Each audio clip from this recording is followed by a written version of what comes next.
एहन सुंदर मिथिला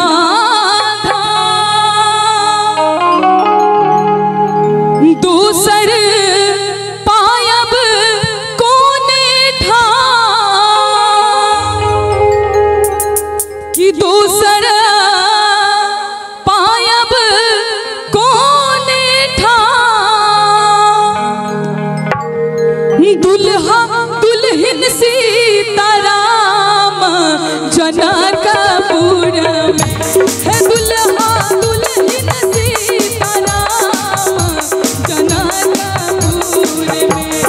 एहन सुंदर मिथिला धाम दूसर पायब कोने ठाम दूसर पायब कोने ठाम दुल्हा दुल्हन सीताराम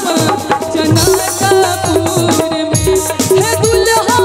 दुल्हन सीताराम जनकपुर में।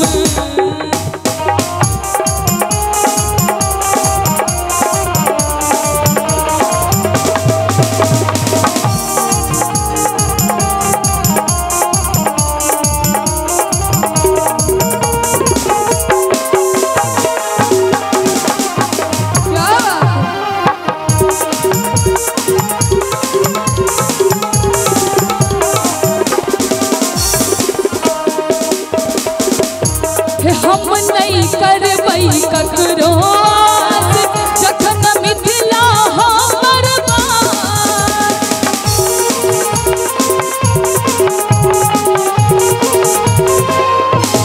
हम नहीं करबै ककरो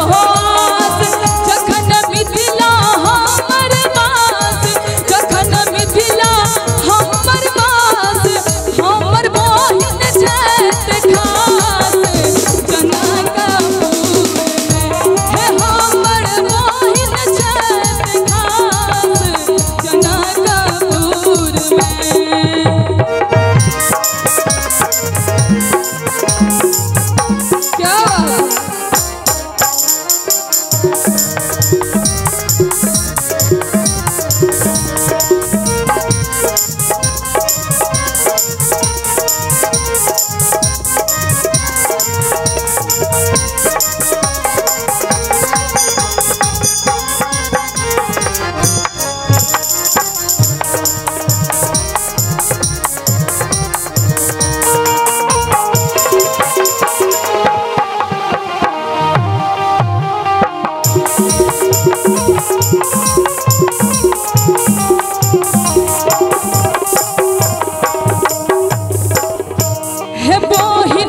खास जोरदार तालियां चाहिए।